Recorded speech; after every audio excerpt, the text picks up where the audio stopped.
Hi friends, welcome back to my channel. ఈరోజు వీడియోలో అయితే నేను మీకు బియ్యం చూపిస్తున్నాను. ఈ బియ్యం అయితే రేషన్ బియ్యం.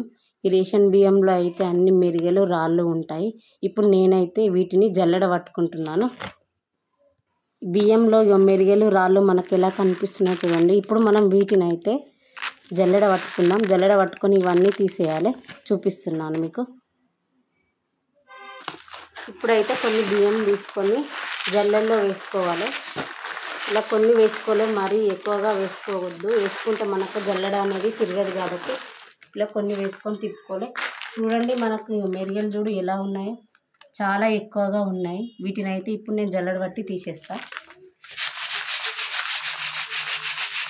ఇక మనకు పైకి ఇట్లా మనం జల్లెడ పట్టడం వల్ల మెరిగలు అనేటివి పైకి వచ్చినాయి. బ్లాక్ రాళ్ళలాగా కూడా ఉన్నాయి. వీటిని కూడా తీసేయాలి ఒక్కొక్కటిగా. ఇవైతే ఇప్పుడు ఇందులోంచి ఏరు పక్కకు వాడేస్తున్నాను నేనైతే. మళ్ళొక్కసారి ఇట్లా పట్టుకుంటే మనకు మెరిగలు అనేటివి అన్నీ కూడా పైకి వస్తాయి. ఇలా పైకి వస్తాయి. ఇలా మెల్లమెల్లగా జల్లెడ పట్టుకొని మెరిగలన్నీ ఏరేసుకోవాలి.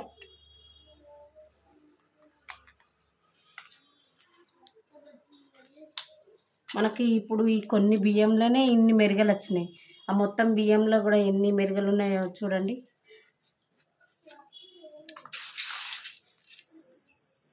మళ్ళీ ఒకసారి జల్లెడ పట్టుకుంటే మనకు పైకి వస్తాయి. మనం ఇట్లా పట్టుకుంటూ అంటే మనకు మెరిగలు అనేటివి ఇట్లా పైకి వస్తాయి.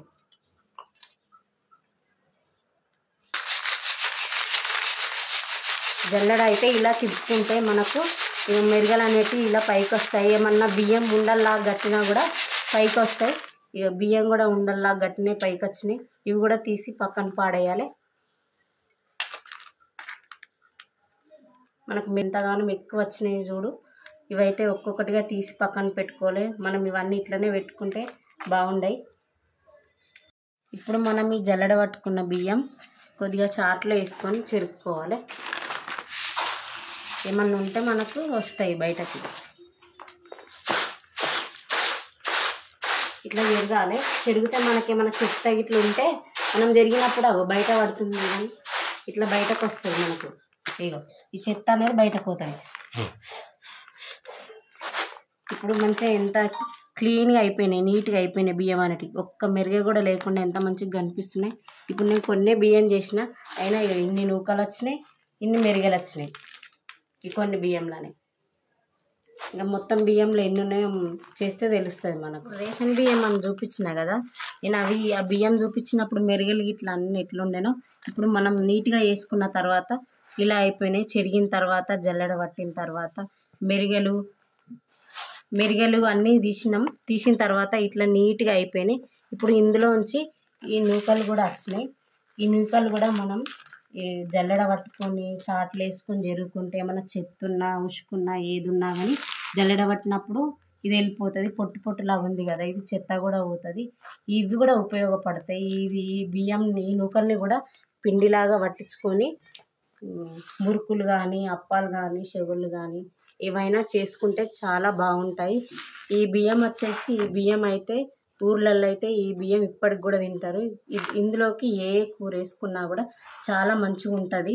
ఈ చేపల కూరలకైతే ఈ అన్నం అయితే ఇంకా చాలా టేస్టీగా ఉంటుంది. ఈ బియ్యం అందుకే ఊర్లలో ఇది తింటారు కాబట్టి అంత బలంగా ఉంటారు. ఇవి చాలా బాగుంటాయి, టేస్టీగా కూడా ఉంటుంది. ఏ కూర వేసుకున్నా కూడా బాగుంటుంది. మొత్తం కూడా అన్ని మెరుగలు అనేటివి వెళ్ళిపోయి మనకు అంత మంచిగా నీట్గా అయింది.